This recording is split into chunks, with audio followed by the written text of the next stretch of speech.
Obviously, that was the last thing that anyone thought was actually happening, and Rich had the wherewithal to Didn't he come get call me in my you? hotel You were in room. your hotel room. Didn't he call you up?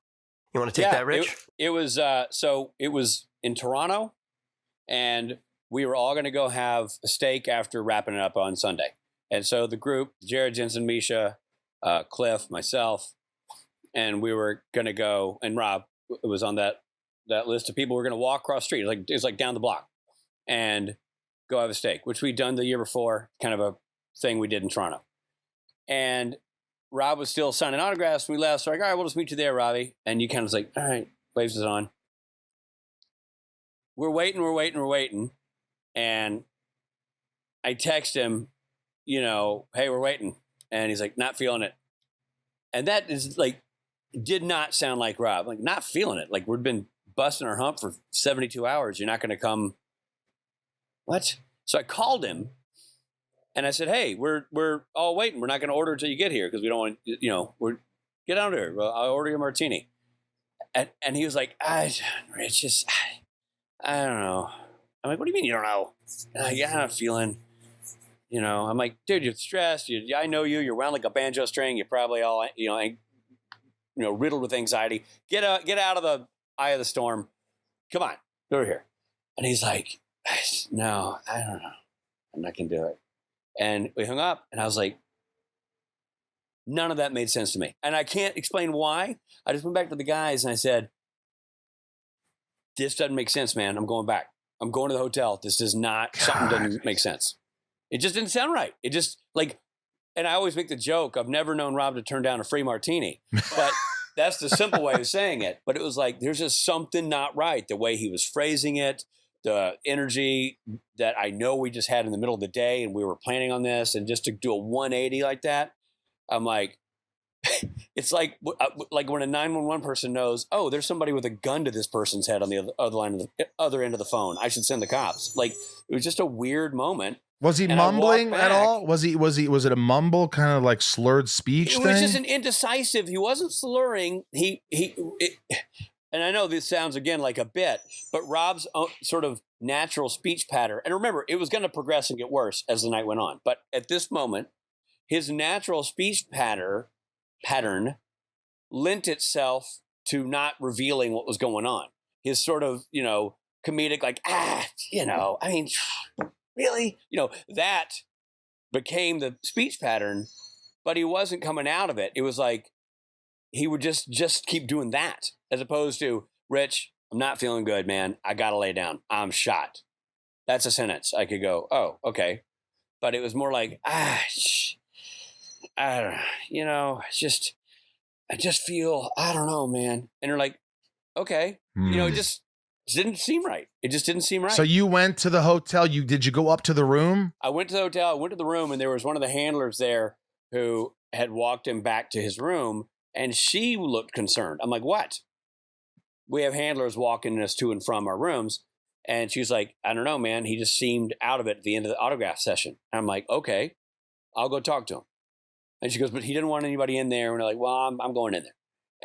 And I went in there and was talking to him, and he's like, I don't know, man. I just blah, blah, blah, kind of hemming and hawing. I'm like, okay. And I said, dude, are you okay? He's like, I just, and I thought he was having an anxiety attack. I thought something had gotten him worked up. And I'm like, this is odd.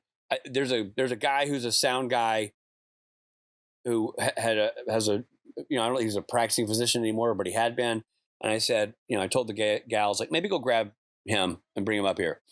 Meanwhile, I'm talking to him, and he's like, I just want to watch the game. I'm like, okay, cool, football game. And I call Misha's phone, and I'm like, something ain't right. This is not right. I'm going to have to hang here, And he's like, Misha's like, put him on the phone. So I put him on the phone with Misha. Misha talked to him for a second, and he got on the phone. He's like, yeah, something's not right, because the way Rob was hemming and hawing. And I was like, Rob, who's the quarterback of the team you're playing? Who's that guy? And I'm like, dude doesn't know, like, he's not saying anything. Jesus and I'm on the phone with Christ. Misha. And he's like, could it be a stroke? And I'm like, I don't know. but it ain't right. And the doc came up, sat with him, had him talk to him for a little bit, had him do a few tests, and he said, it's not a stroke. He's having an anxiety attack. Let's let him sleep it off. And I said, okay. And he left the room. And I'm like, that dude's wrong. I'm not leaving. I'm taking him to the hospital. All I wanted to do was sleep. I just remember the time I just wanted to sleep. And I was like, dude, I got to take you to the doctor. And you're like, no, I don't want to go to the doctor. I'm like, I know, I'm the asshole. If I'm wrong, dinner's on me. But I got to take you to the doctor. If he would have slept and you would have said, fine, because a lot of people, it's a long day. You're out with your friends. You're thinking of things. You want to go out for a drink, watch football. You go, he's tired. Most of the time, it's just fatigue. It's anxiety. I get that. If you let Rob go to sleep, we might not have Rob. Is that fair to say? Yes. Yeah. That's fair to say. At the very least, I may not, never have been able to speak. I mean, I was losing words, and I couldn't. I think what he really saw was that I was having a hard time putting anything together, putting words together. Right. It wasn't comic shtick anymore. When I was watching the game, didn't I call the football a banana or something like that? You said something. I remember, and I wish I could remember exactly what it was. It was also something in that framework. Now, at this point, I've already said, we're going to the doctor. I already leaned out and I said, girls, get a car, not an ambulance, get a car. We're driving to the hospital. We're not going to make a scene. We're just going to get out of here. And so they were wrestling up a car, and you're sitting there and you used a word incorrectly, dramatically so, like, oh, he just scored a bookshelf. And you're like, yeah, man. Okay.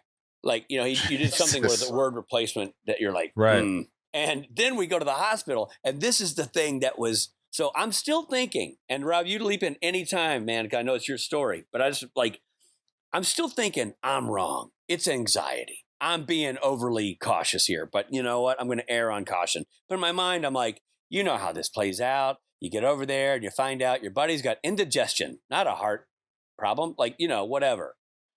And we get over there and there's a pretty full waiting room, like there would be in any emergency room.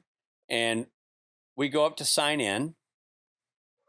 And I go, hey, my buddy here is having a hard time, putting thoughts together. And I don't know, maybe nothing, but a little concerned. And she goes, okay, what's his name? And I go, or what's your name? And I go, it's Rob Benedict. She's like, no, I need him to talk to me. What's your name? And you go, and immediately she's pushing a button under the table. Like immediately I see her pushing something. Wow. And 5 seconds later, while he's going, Rob Benedict, 4 doctors walk out. Turns out, by accident, we're at Toronto's premier stroke center hospital. It happened to be the closest hospital we went to.